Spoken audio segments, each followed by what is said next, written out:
ताबड़तोड़ छापेमारी हुई है। पश्चिम बंगाल एनआईए की टीम छापेमारी कर रही है। निरसा के चिरकुंडा थाना क्षेत्र और कालूबथान ओपी के बोरिया गांव में ये रेड की गई है। गोदाम में छापेमारी के दौरान भारी मात्रा में विस्फोटक मिले हैं। 12 बोरा जिलेटिन बरामद किया गया है। टीम छानबीन करते हुए बारूद की मात्रा इकट्ठा करने में जुटी हुई है।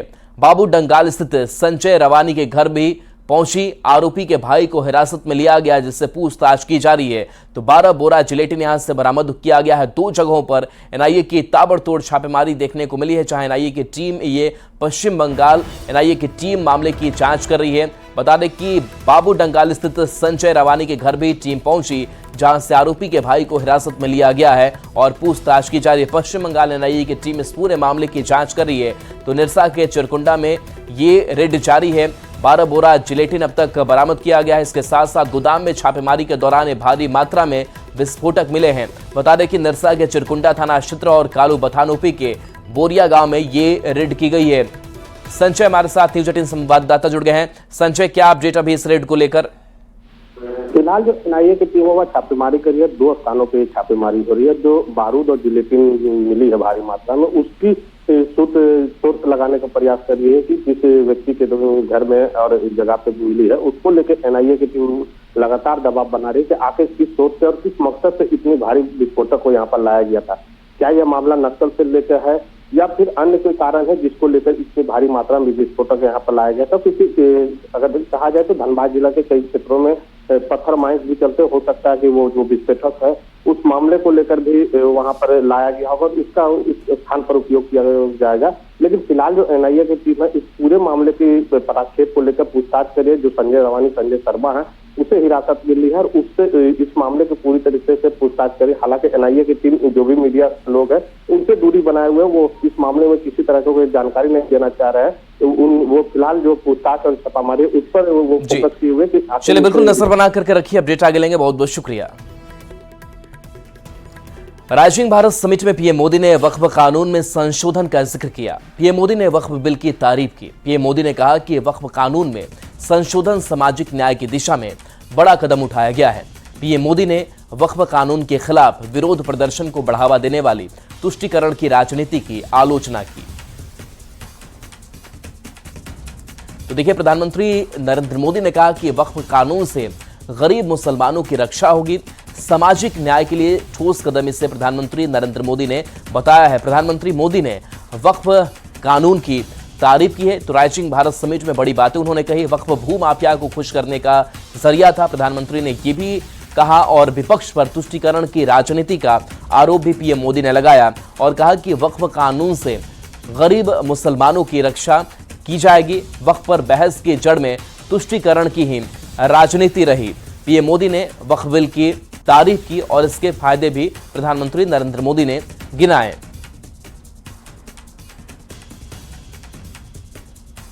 उन्होंने कहा कि तुष्टीकरण से आम मुसलमानों को क्या मिला। जिनको राजनीतिक चमकानी थी, उन्होंने राजनीति चमकाई। तुष्टीकरण भारत की मूल अवधारणा के खिलाफ, प्रधानमंत्री मोदी ने बताया।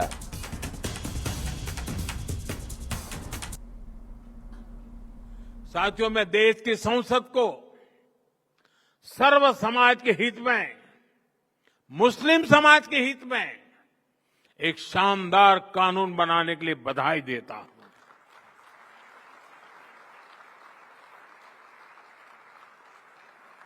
अब वक्फ की पवित्र भावना की भी रक्षा होगी और गरीब, पसमानदा मुसलमान, महिला, बच्चे, सबके हक भी महफूज रहेंगे। वक्फ बिल पर हुई बहस हमारे संसदीय इतिहास की दूसरी सबसे लंबी डिबेट थी। 75 साल में दूसरी सबसे लंबी डिबेट। इस बिल को लेकर दोनों सदनों को मिलाकर 16 घंटे चर्चा हुई। जेपीसी की 38 बैठकें हुई। 128 घंटे चर्चा हुई। देश भर से लगभग 1 करोड़ ऑनलाइन सुझाव आए। ये दिखाता है कि आज भारत में लोकतंत्र सिर्फ संसद की 4 दीवारों तक सीमित नहीं है। हमारा लोकतंत्र जन भागीदारी से और अधिक मजबूत हो रहा है। राजधानी रांची में मुस्लिम के पसमानदा समाज में इस बिल को समझने और समझाने का दौर फिलहाल जारी है। न्यूज 18 से खास बातचीत में झारखंड मोमिन कॉन्फ्रेंस के सदस्यों ने इस बिल को लेकर अपनी राय जाहिर की। संशोधन बिल देश भर में लागू हो चुका है और उसके लागू होने के बाद जो मुस्लिम समाज है, खासकर हम बात करें पसमानदा समाज की, झारखंड प्रदेश मोमिन कॉन्फ्रेंस की, तो तमाम लोग इस संशोधन बिल पर चर्चा कर रहे हैं। हम उनसे ही जानेंगे कि आखिर उनके मन में क्या है, वो क्या सोचते हैं। हमारे साथ कुछ लोग हैं, हम उनसे जानेंगे कि ये जो अभी जो आया वक्फ संशोधन बिल, उसको लेकर क्या सोचते हैं। ये कहा जा रहा है कि पसमानदा समाज के लिए बिल जो है हितकर है, उनके रास्ते वक्फ में खुल गए। ये जो सरकार के तरफ से, जो भाजपा सरकार के तरफ से ये जो बिल लाया गया है, वो सरकार हमारे पूरे कंट्री में पिछले 10 साल से है और ये 10 साल में हर वो काम पसमानदा के लिए करना चाह रहे हैं, लेकिन हम पसमानदा को वो काम दिखता ही नहीं है।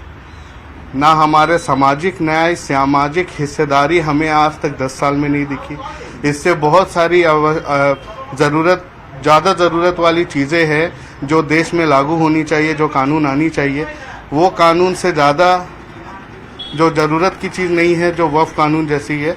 मैं मानता हूँ कि इसमें बहुत सारा चीज़ है जो वक्फ बोर्ड जो जिस तरह से हमारे मुस्लिम समुदाय चला रहे हैं, उसमें बहुत सारी खामियां हैं। लेकिन इस खामियां का मतलब ये नहीं है कि आप पूरे कंट्रोल, पूरे तरीके को और उनके पैटर्न को बदल दीजिएगा। देखिए, वक्फ बोर्ड का जो संशोधन मोदी जी कह रहे हैं और ये कह रहे हैं कि ये अल्पसंख्यकों के, मुसलमानों के हित में है, पसमानदों के हित में है, ये चीज़ अल्पसंख्यक समुदाय जो है उसको समझाने में नाकामयाब रही है। जितना डिस्कशन बिल के पर पार्लियामेंट में बहस हुई, जोरदार तरीके से बहस हुई, पूरा विपक्ष और देश का सबसे बड़ा जाने माने वकील कपिल सिब्बल साहब भी जिन्होंने अपना पक्ष रखा, उससे यही प्रतीत होता है कि बहुत से पॉइंट्स पर, बहुत से मुद्दे पर अनावश्यक हस्तक्षेप ये संशोधन बिल के तहत किया जाएगा। हमारी ज़मीन हम किसी को दान देना चाहते हैं तो सरकार हमको किस आधार पर रोकेगी। किसी को भी हम दान देना चाह रहे हैं, वक्फ करना चाह रहे हैं समाज के कल्याण के लिए। वक्फ तो केवल मदरसा और मस्जिद के लिए नहीं होता है। और ये समझाने में कामयाब होगी अगर मुसलमानों को, अक़लियतों को ये नज़र आएगा कि ये बिल हमारे हित में है तो समर्थन करेगी। लेकिन आज पूरा देश इसका विरोध कर रहा है। ये 100% गलत है और ये वक्फ बिल पहले से, आज से नहीं है, पहले आज़ादी के पहले ही से ये बिल बनाया गया था। पसमानदा मुसलमानों के लिए, पसमानदा का मीन्स होता है, मतलब होता है कि गरीब, इसी को पसमानदा बोल रहा है। पहले जो वक्फ था उसका लाभ पसमानदा समाज को मिल रहा था। किस तरीके से मिल रहा है ये बताइए। मिल रहा था, जैसे कि मान लेते हैं कि अंजुमन का कोई भी वक्फ बोर्ड पर कोई भी बिल्डिंग बना हुआ है, या कोई मार्केट बना हुआ है, या कोई हॉस्पिटल है, ठीक है ना, या और भी कोई इदारा चल रहा है, तो उसमें मुसलमान के बच्चों को उसमें मिलता था, बेनिफिट मिलता था। संशोधन देखिए, वक्फ बेवक्त संशोधन कांग्रेस के भी जमाने में हुआ है, लेकिन इस तरह का संशोधन नहीं हुआ कि पूरी तरह से पसमानदा मुसलमानों को और मुसलमानों को सिर्फ एकदम निगलेक्ट कर दिया गया है। इसमें ये सारा बयान ऐसे ही है जैसे किसी व्यक्ति को मार दिया और उसके परिवार को फूल ले जाके दे रहे हैं, बस ऐसे ही है। ये वो टोटल जो वक्फ अधिनियम है, अभी जो एक्ट हुआ है, ये सरासर गलत है, शरीयत में मुदाखलत है। और जो भारतीय संविधान है, इसकी जो इसका जो एक्ट है 14 है, 15 है और 25 से लेकर 29 तक है, 30 तक है, इसका सीधा सीधा उल्लंघन है। जितने भी वक्फ प्रॉपर्टियां हैं, मुसलमानों ने अपनी जाती पर्सनल प्रॉपर्टी वक्फ की है। देखिए, पसमानदा समाज है झारखंड प्रदेश मोमिन कॉन्फ्रेंस, इसके अंदर तमाम जो हैं वो पिछड़े तबके के जो मुसलमान आते हैं और उनका जो कह सकते हैं बड़ा जो है जो नेशनल लेवल पर ये जो कॉन्फ्रेंस है और ये तमाम लोग ये बता रहे हैं कि अभी तक जो वक्फ संशोधन बिल को लेकर जो तमाम बातें, जो तकनीक, जो बारीक बातें हैं, उसको लेकर अभी तक विश्वास जीतने की कोशिश नहीं की गई, लिहाजा अभी भी जानकारी का अभाव है। कैमरामैन संत के साथ संजय कुमार सिन्हा, न्यूज 18 रांची। वक्फ कानून का एक बड़ा मुस्लिम वर्ग खुलकर समर्थन कर रहा है। खासकर पढ़े लिखे बौद्धिक मुस्लिम समाज के लोग इसके समर्थन में नजर आ रहे हैं। लोगों से बात की संवाददाता संजय सिन्हा ने। वक्फ संशोधन बिल की बात करें तो देश भर में मुस्लिम समाज में 3 राय है। एक तो वो जो इसकी खिलाफत कर रहे हैं, जिनके हाथ से सत्ता जा रही है। दूसरा जो अभी भी कंफ्यूजन में है, जिनके पास क्लैरिटी नहीं है कि आखिर संशोधन बिल है क्या। और तीसरा वो समाज जो वास्तव में मुस्लिम समाज को गाइड करता है, पढ़ा लिखा बौद्धिक समाज है, वो उसकी जो कह सकते हैं इसकी तारीफ कर रहा है। हमारे साथ यहाँ पर अरशद उबैद हैं, प्रोफेसर हैं और बच्चियों को खासकर ट्रेनिंग देते हैं एयर होस्टेस बनने की, ताकि वो उड़ान हासिल कर सके। हमारे साथ रोजी खान है, उनसे बात करेंगे। सर, ये जो वक्फ संशोधन बिल आया है, इसको कैसे देखते हैं? देखिए, अगर कोई भी बिल होता है उसको अगर पॉजिटिव वे में देखा जाए तो बिल्कुल हम तो उसको पॉजिटिव वे में ही देख रहे हैं, क्योंकि देखिए कोई भी बिल संशोधन होता है या लागू होता है तो उसके पीछे सरकार की मंशा होती है, वो बहुत बड़ी चीज़ होती है। तो अगर उस चीज़ को अगर सही तरीके से इम्प्लीमेंट किया जाए और सही तरीके से उसको अगर रखा जाए तो मेरे को नहीं लगता कि इसमें कोई किसी प्रकार का कोई ऐसा कुछ चीज़ें हों। अभी वक्त बिल जो इसमें क्या है कि हम लोग सोच रहे हैं कि नहीं इसमें क्या है नहीं है, बहुत से लोगों को इसके बारे में अभी पता नहीं है। अगर ये सही तरीके से सच में अगर ये गरीबों के लिए है तो हम लोग इसमें सपोर्ट करेंगे। और जैसे कि आप देख रहे हैं कि अभी हमारा देश अभी किस तरह से हालात यहाँ पे बिगड़े हैं, सब कुछ हो रहा है, तो अगर ये जनता के हित के लिए है तो हम लोगों का पूरा सपोर्ट है। ये राजनीति हर जगह है। अब वो तुष्टीकरण की राजनीति बोलिए या कुछ भी बोलिए, राजनीति हर जगह है। और देखिए, अपोजिशन का काम तो होता ही है। अपोजिशन किस लिए होता है?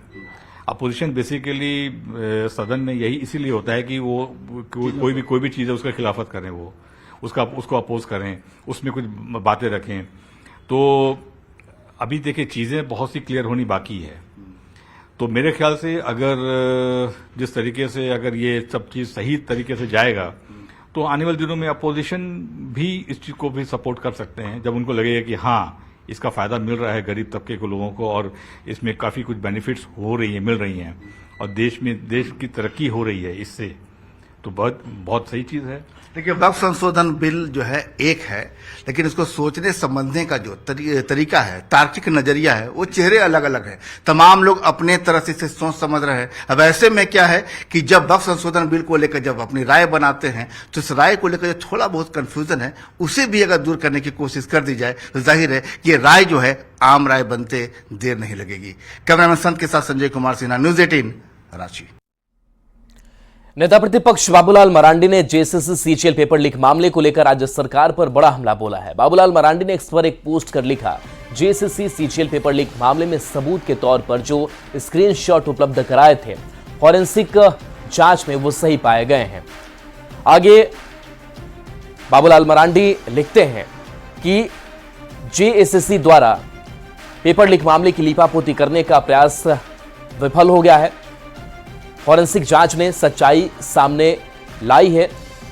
जेएसएससी सीजीएल मामले में लीपापोती की गई है।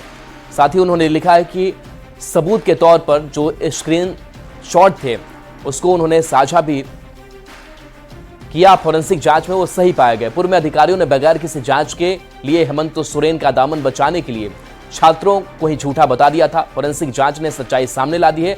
भ्रष्ट अधिकारियों और हेमंत सोरेन के करीबी मित्रों तक के तार पेपर लीक घोटाले से जुड़े हैं। राज्य सरकार सीबीआई जांच का आदेश देकर इस संगीन मामले का पटाक्षेप करे।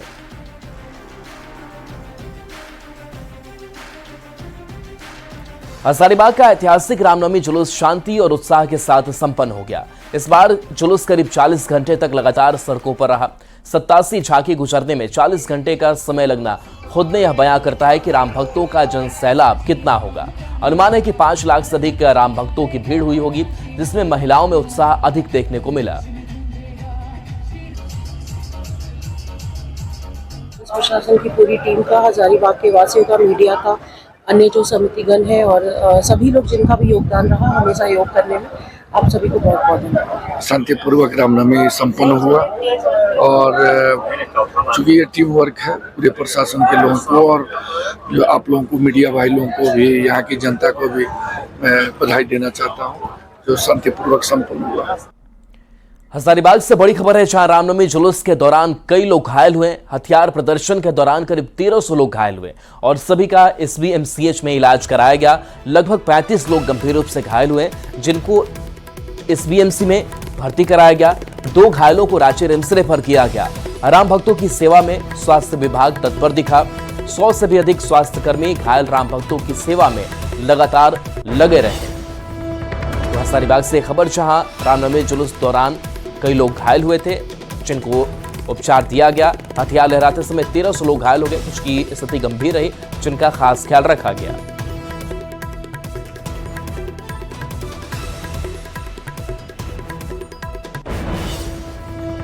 तो हजारीबाग की ये तस्वीर आपको दिखा रहे हैं, जहां पर देखिए किस तरीके से स्वास्थ्य महकमा अलर्ट नजर आया। जो राम भक्त हैं उनके लिए चाहे वो फर्स्ट एड की व्यवस्था हो, उनके उपचार की व्यवस्था हो, पूरी तत्परता जो है वो दिखाई दी, ताकि जो राम भक्त जो घायल हुए थे जब हथियार लहराते समय, तो उनको सही से उचित इलाज करके उनको वापस घर भेजा गया है। तो उसको हम लोग रेफर रिम्स रांची कर दिया है और 30 के लगभग भर्ती भी किए हैं।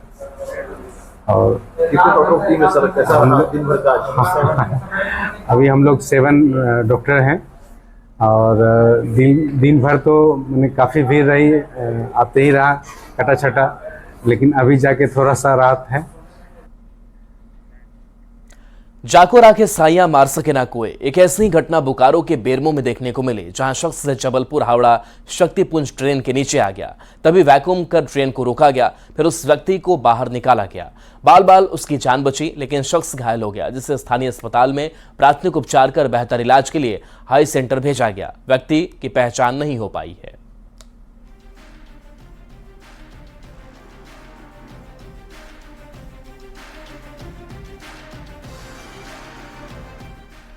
रामगढ़ में पानी के लिए लोगों को जद्दोजहद करनी पड़ रही है। मांडू प्रखंड के संथाली आदिवासी बाहुल्य रंगू बेड़ा टोला के ग्रामीण पेयजल के लिए राजकीय उत्क्रमित मध्य विद्यालय के सोलर जल मीनार पर निर्भर है, लेकिन यह भी गर्मी में सूख जाता है, जिसके चलते इन्हें बोकारो नदी और CCL के खदानों में जाना पड़ता है।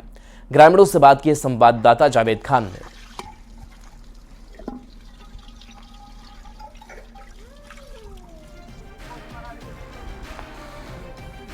इस वक्त मैं मौजूद हूँ मांडू चट्टी पंचायत के रंगू बेड़ा में। दरअसल ये संथाली बहुल टोला है, यहाँ 250 की आबादी है, लेकिन देख सकते हैं यहाँ पर जो संथाली आदिवासी हैं वो पानी के लिए यहाँ के उत्क्रमित मध्य विद्यालय पर आश्रित हैं। यहाँ सोलर जल मीनार लगा हुआ ऊपर में देख सकते हैं। सुबह से शाम तक यहाँ स्कूल के बच्चे भी पानी पीते हैं और गाँव के लोग भी यहाँ पानी के लिए पहुँचते हैं। यहाँ हम बात करेंगे यहाँ के ग्रामीणों से कि बताइए क्या पानी आप स्कूल में ही लेने आती हैं? हाँ। घर में आपका व्यवस्था नहीं है? नहीं। क्या क्यों नहीं है? क्योंकि सब बोरिंग नहीं है वहाँ पर? नहीं, बोरिंग नहीं है, सब यहीं से ले जाते हैं। सुबह से शाम तक यहीं से ले जाती हैं? हाँ। अच्छा अच्छा, तो आप पानी के लिए यहीं आती हैं? घर में पानी की व्यवस्था नहीं है? नहीं है। तो खदान भी बता रहे लोग कि खदान भी जाते हैं, पानी यहाँ नहीं रहता तो बहुत दूर है। बहुत दूर है। अच्छा, तो पानी के लिए इसी स्कूल पे डिपेंड आप लोग हैं? एक और महिला है, बताइए पानी के लिए यहाँ पहुँची स्कूल में? हाँ, पानी लेने आई हूँ। अच्छा, क्या पानी का व्यवस्था घर में नहीं है? नहीं है। यहीं आती है? हाँ। दिक्कत है, गर्मी मौसम में हम लोग के लिए पीने के लिए पानी का सुविधा नहीं है, और सुविधा है तो फिर स्कूल जब खुला रहता है तब हम लोग पानी यहाँ से ले जा सकते हैं। इसके बाद स्कूल बंद होने के बाद जो और समस्या होता है, और हम लोग के लिए और बहुत समस्या है पानी के लिए। कहाँ जाते हैं हम लोग? फिर यहाँ बंद हो जाता है, गर्मी मौसम में पानी ज़्यादा नीचे चल जाता है, सूख जाता है, तो हम लोग नदी चल जाते हैं लाने के लिए। वहाँ भी थोड़ा दिक्कत होता है पानी का, जो पूरा चट्टाने हैं नदी में। गांव में आपका बोरिंग नहीं है? बोरिंग बस यही है कि गलौता बोरिंग है, और बाकी तो चापाकल जो है उसमें पानी नहीं निकल रहा है। तो देख सकते हैं यहाँ पर पानी के लिए यहाँ महिलाएं जो हैं सुबह से शाम तक जद्दोजहद करती हैं। स्कूल के बच्चे भी इसी विद्यालय में जो यहाँ अध्ययनरत है वो भी यहीं से पानी का सेवन करते हैं, और गाँव वाले भी यहीं से पानी को ले जाने को मजबूर होते हैं।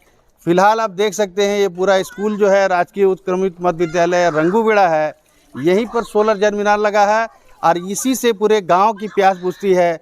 जब यहाँ पानी खत्म हो जाता है तो पास का बोकारो नदी है, वहाँ जाते हैं, या कोयला खदान है, वहाँ पे जाते हैं पानी लाने के लिए। ऐसे में रामगढ़ जिला प्रशासन को, स्थानीय जनप्रतिनिधियों को रंगू बेड़ा में मुकम्मल तौर से पेयजल आपूर्ति की व्यवस्था करने की जरूरत है। जावेद खान, न्यूज़ 18, रामगढ़। गुमला में करोड़ों की लागत से बना जलमीनार हाथी का दांत साबित हो रहा है। सिसई प्रखंड के मुरगू गांव में जलमीनार बनाया गया था। उम्मीद थी कि लोगों को पानी मिलेगा, इसे लेकर घर नल भी लगाए गए थे, लेकिन लोगों को इसका लाभ नहीं मिल रहा है। भीषण गर्मी में लोग पेयजल के लिए भटकने को मजबूर है। जलमीनार की हालत बदतर है और लोग इसे लेकर विभाग पर नाराज भी दिख रहे हैं।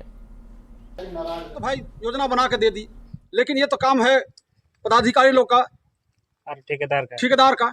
आप बताइए, करोड़ों रुपया खा के हो गया, और आज 3 महीना 5 साल के अंदर 3 महीना खाली पानी मिला है। मोटा मोटी 3 महीना, वो भी कोई दिन आज 10 दिन के बाद एक दिन मिला, एक दिन 15 दिन के बाद एक दिन मिला। इस तरह का योजना है। तो ऐसे ठेकेदारों को काली सूची में डालना चाहिए और इनका लाइसेंस रद्द करना चाहिए। इसका ऐसा पदाधिकारी को भी इस तरह का उनके ऊपर कार्रवाई करनी चाहिए। जामताड़ा में भी पानी के लिए लोगों को जद्दोजहद करनी पड़ रही है। बामनडीहा गांव में हर घर नल योजना के सारे दावे फेल होते नजर आ रहे हैं। हर घर नल से जल पहुंचाने की योजना अधूरी रहने की बात सामने खुलकर आ रही है। दरअसल संबर्ग राय टोला में जल टंकी बनाई गई थी, लेकिन यह जल टंकी करीब 1 साल से बंद पड़ी हुई है। इससे ग्रामीणों को काफी परेशानी का सामना करना पड़ रहा है।